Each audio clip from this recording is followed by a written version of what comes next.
आइए fees collection देखते हैं। मेरे पास एक सिस्टम है जिसमें हम आप स्कूल मैनेज करते हैं, आप ट्यूशन पढ़ाते हैं या आप जिम वगैरह मैनेज करते हैं, तो वहाँ पे कैसे बच्चों से फ़ीस मैनेज करनी है उसके लिए एक बेसिक सिस्टम है। यहाँ पे आप ऐड स्टूडेंट में क्लिक करेंगे, सारी डिटेल्स फिल कर देंगे।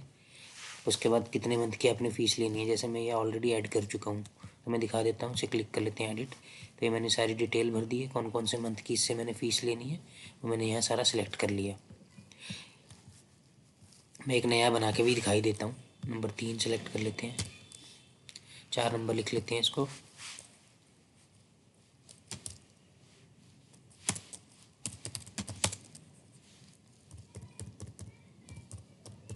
ये मैं रैंडम कोई नंबर डाल रहा हूँ। यहाँ पे मैं सिलेक्ट कर लेता हूँ कब से ये स्टूडेंट मेरे पास आया है। मैंने इसे कितनी फ़ीस लेनी है, मैंने इससे 2000 रुपये लेने हैं। ये फ़ीस का नाम आप अपने हिसाब से रख सकते हैं। मैंने तो एक जर्नली लिखा है, सेकंड क्लास फ़ीस। बहुत ही सिंपल सोल्यूशन हमने बनाया है। इसमें बस आप एक बार ऐड कर देंगे तो आपको हर मंथ की फ़ीस ऑटोमेटिकली दिख जाएगी। अब यहाँ पे मैं सेलेक्ट कर लेता हूँ ये बच्चा कौन सी क्लास का है। फर्स्ट कर लेते हैं इसको, इसके बाद मैं इसे सेव कर लेता हूँ। ये सेव हो गया। अब मैं यहाँ से देखता हूँ फ़ीस कलेक्शन, तो ये मेरे पास आ गया। 3 बच्चे हैं, उनकी फ़ीसेस हैं सारी, कब से कौन कौन से मंथ की। तो मैं जैसे मंथ सेलेक्ट कर लेता हूँ, मान लो मैंने अप्रैल सेलेक्ट कर लिया। सेलेक्ट, तो ये अप्रैल में मेरे पास अब 3 स्टूडेंट हैं, मैंने तीनों की फ़ीस मार्क कर देनी है। मान लो सिलेक्ट किया, तीनों ने फ़ीस मुझे दे दी है, मार्क एज पेड। तो ये मेरे पास पैसे आ गए अप्रैल मंथ के। अब मैं फ़ीस रिपोर्ट में आऊँगा तो मुझे यहाँ पे देखना है अप्रैल मंथ में। अब मुझे जनरली मुझे देखना है कि अप्रैल मंथ में किस किस की फ़ीस आ चुकी है। अप्रैल में आता हूँ मैं यहाँ पे आया सर्च, तो ये सबके पेड आ जाएंगे। अब मैं एक बार ऐसे दिखा देता हूँ आपको कि जैसे मान लो किसी ने फ़ीस नहीं दी है तो वो कैसे मैनेज करनी है। मई में आए, मैं इसमें क्लिक कर लेता हूँ फ़िल्टर। अब ये 3 स्टूडेंट है, 3 में से 2 ने दे दी, 1 ने नहीं दी। इसे मैं हटा देता हूँ। जैसे अजय ने फ़ीस नहीं दी, मार्क एज पेड। अब मुझे कैसे पता चलेगा कि अजय ने भी फ़ीस दी है या नहीं दी, किस है ना। मेरे पास तो अभी मैंने फ़िलहाल 3 की लिस्ट है, अगर मेरे पास 300 होंगे तो कैसे मैनेज करेंगे। तो मैं फ़ी रिपोर्ट पे आऊँगा, यहाँ पे मंथ सेलेक्ट कर लूँगा, अप्रैल मई। मैं यहाँ पे ईयर सेलेक्ट कर लेता हूँ।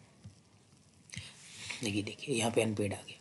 तो बेसिकली क्या है, यहाँ पे वो दिखा देगा। अब यहाँ पे मेरे को देखना है कि पूरे साल भर का, तो मैं सेलेक्ट कर लेता हूँ। वैसे तो जनरली मंथ का ही देखेंगे सब, ये एक अकेला सिर्फ अजय का आ जाएगा कि हाँ जी इसी से पैसे लेने हैं।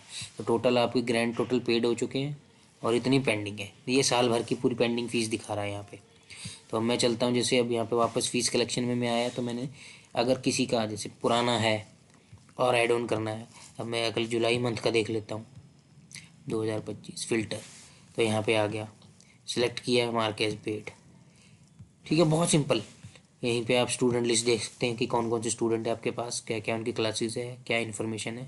ये मास्टर लिस्ट आ गई। यहाँ पे आप फ़ीस वगैरह ऐड कर सकते हैं, जैसे ईयर ऐड हो गया, टाइमिंग ऐड हो गई, क्लासेस ऐड हो गई, है ना। इसके बाद आप मैनेज एक्सपेंस कर सकते हैं। यहाँ पे मैं एक्सपेंस दिखा देता हूँ आपको, ऐड एक्सपेंस। फ़िलहाल मैं पहले आपको ये दिखा देता हूँ जो इनकम हुई है, बैलेंस शीट कितना पैसा है, 13,000 रुपये आप कलेक्ट कर चुके हैं अभी तक। ठीक है, अब मैं ऐड एक्सपेंस पे जाता हूँ। यहाँ पे एक्सपेंस टाइप डेली एक्सपेंस, मेरा एक्सपेंस भी हो रहा है ना, 1000 रुपये एक्सपेंस हो गया। यहाँ मैं डेट डाल देता हूँ। बेसिकली ये आपका बस ये मैनेज कर देगा कि कितने आपके पास पैसे आउटस्टैंडिंग आ रहे हैं। कुछ मैंने एरर कर दिए।